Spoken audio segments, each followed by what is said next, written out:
It's St. Patty's Day, guys and gals, which makes it the perfect time to discuss James Joyce, Ireland's Portal to Infinity, and what I consider to be his seminal work, Finnegan's Wake. Anyone who knows me knows I talk about Finnegan's Wake almost incessantly. I've been reading it now since St. Patrick's Day 2022. So I'm 2 years into it, and I'm just about at the halfway point. It is a challenging read, as you'll hear before the end of this video, because I've got a special guest star to help me with today's presentation, and she's going to go ahead and read some Finnegan's Wake to you lucky people. It's a difficult read linguistically, because essentially what Joyce did was he melted the English language down to molten lava, and then he recast it as he saw fit. There are some 60,000 individual words in Finnegan's Wake, which is more words than most novels have, period. Joyce relies in crafting his language on puns, portmanteaus, which I'm almost surely mispronouncing, double entendres, words peek out of other words, words contain multiple words which they themselves mean different things, and then when combined mean a third thing entirely. And it's pretty daunting stuff to get through. Additionally, even if we take the language element out of it, it is almost impossible to make sense of. There are some 5,000 characters in Finnegan's Wake, and Finnegan does not use quotation marks, so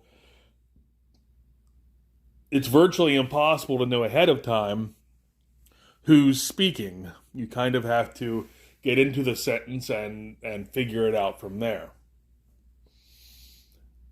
It was intended to be a night counterpart to Ulysses, which is his day book, where Ulysses just goes about the normal meanderings of an Irish gentleman on a single day, June 16th, Bloom's Day, as it's celebrated in Philadelphia and other cities.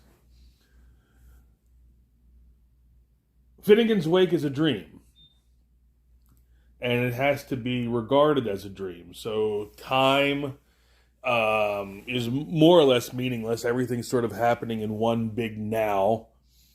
Sometimes things from outside the dream intrude into the dream, like the famous thunder words. But it's not ever made clear who the dreamer is. In fact, we may end up be the dreamer and the dream, as David Lynch posited. So, with that in mind, it's a daunting book. I'm going to give you sort of a really quick overview. This is not a summary because there is no plot to Finnegan's Wake in the conventional sense. Because, as I say, everything is essentially happening simultaneously and over thousands of years. But the song, Finnegan's Wake, this is an old Irish drinking song, is about a day laborer named Tim Finnegan who likes the liquor a bit too much and works as a bricklayer.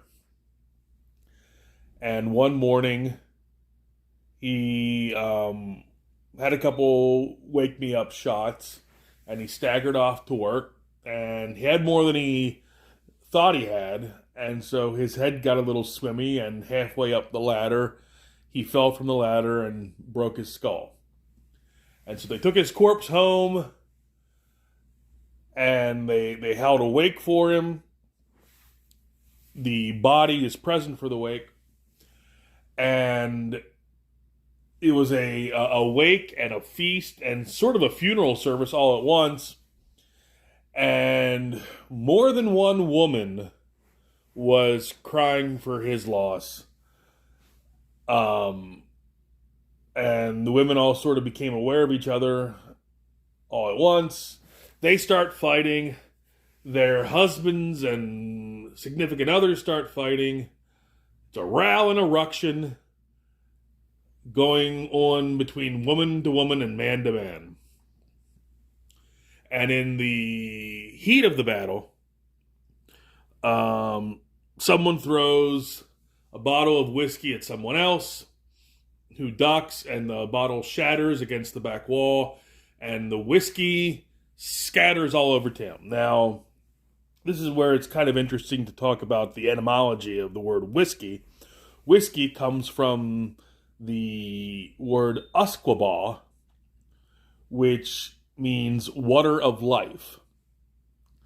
And in this case, the whiskey really was the water of life, because as it scattered all over poor old Tim, Tim revives. See how he rises. Finnegan rising from the bed.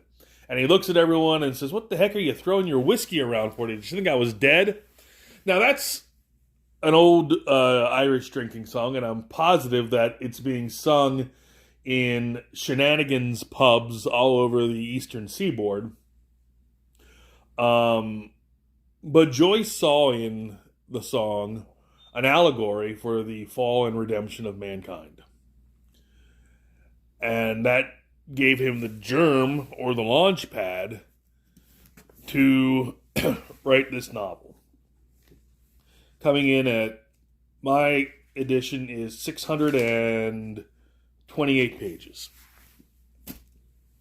And I will spoil one thing about the novel for you. It really has no ending, because the last sentence trails off in mid-sentence and forms the first half of the first sentence of the novel. So the book repeats itself.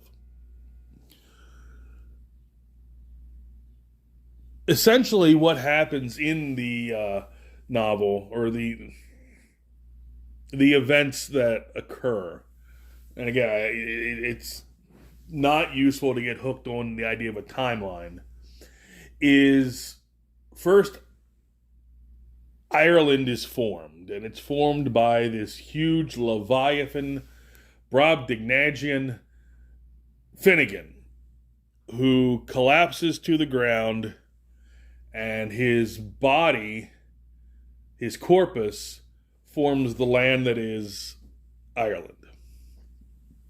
And his wife is represented by the River Liffey, because Joyce saw men, or male, as earth, as solid. And woman is flowing, nurturing, but also fickle, and ultimately returning to the great Father Sea. We're about 30 to 45 pages into that history of how the landmass of Ireland is formed, when the protagonist, Humphrey Chimpton Earwicker, makes his appearance. And I should point out that Humphrey Chimpton Earwicker could be us, as the dreamer could be us, because he is represented by thousands of people in the novel, all with the initials HCE, which more often than not stands for Here Comes Everybody. But he's our protagonist, and he has a wife, ALP, and she's represented by another 1,000 characters. ALP, Anna Livia Plurabelle. There's their daughter, who I believe, it's escaping me right now because I haven't seen her in a couple hundred pages, but I want to say the daughter is Tristan, but don't hold me to that. And the two sons, Shem the penman and Sean the postman. And Shem is the frail, sickly, bookish, unpopular one. Shem the penman because he writes, so I think we can assume that Shem is how Joyce sees himself. Sean the postman is the all-American. And they're brothers, and they're in a constant eternal rivalry like Cain and Abel. And I think one of the best depictions of Shem the penman and Sean the postman, although I'm positive it was unintentional, is in Alfred Hitchcock's Psycho. There's a scene at the end where Sam Loomis, played by John Gavin, and Anthony Perkins, who's portraying Norman Bates, of course, they have a showdown at the hotel office counter. And I think it was really perfect casting, and I wonder what made them go this way, in that it's almost like both men are looking into a mirror. The actors, John Gavin and Anthony Perkins, resemble each other a lot, closely. John Gavin, of course, has broader shoulders. He's a bigger guy. He has a swagger. He's more confident. He's obviously Sean the postman. And Anthony Perkins is, of course, thin and kind of gangly and twitchy. And I think he's clearly reminds a viewer of Shem the penman. So Humphrey Chimpton Earwicker, our human Finnegan, is essentially a person of power in his town. It's not clear whether he's a tavern owner and the local proprietor of the tavern, or whether he is a community leader who's running for office. But his position is pretty solid and pretty well fixed in the community until he has an indiscretion in a park. Again, it's not clear. Joyce doesn't make clear what the indiscretion was, but I think we can assume it was sexual in nature. He's seen by, I want to say, 4 soldiers witness this, and then he is eventually, I should say, on trial, either on trial for a crime or on sort of the public trial of what we now know as cancel culture from his community. But his star has fallen, and his wife either finds a letter or writes a letter that either exonerates him or alleviates his punishment. And then we pass on to a lot of material about the eternal rivalry between Shem and Sean. That's about as far as I've got. Like I said, I'm about halfway through. I do know from reading about the book in the past that eventually the dream does end. The dreamer awakens, but just as days and nights are cyclical, so too is the book Finnegan's Wake. So with that in mind, I do have a special guest straight from the Projexis Corporation. Their new hire, YAIRA, is here to read to you lucky people a passage from Finnegan's Wake, and she is starting, if you're following at home, about halfway through page 250. Leo laws for Lieberman, libeling his lord Lieberman, you'll love to be leaving Lenius. Lift your right to Liber, Lord. Link your left to your lass of liberty. La la, la la. Lieberman, your lips but a loop to lee. A folk of Hazel, o'er the field, invokes the Vervine Virgin's ode. If you cross the rood as you roam the rand, I'm blessed if you feel him a blasting rod. Behind me, frizz from evil smells, perdition stinks before us. Ag hath ripped the flurry to Nibrios and Rosuskel. Twice is he gone to quest of her, thrice is she now to him.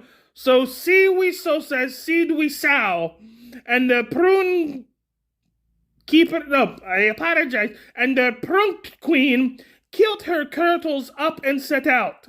And her troop came healing, oh. And what do you think they pride was dressed in? Vulikins Diamondos Westen. Forever they sent where'er she went, while all the fawns flares widens wild to see a Flora's school.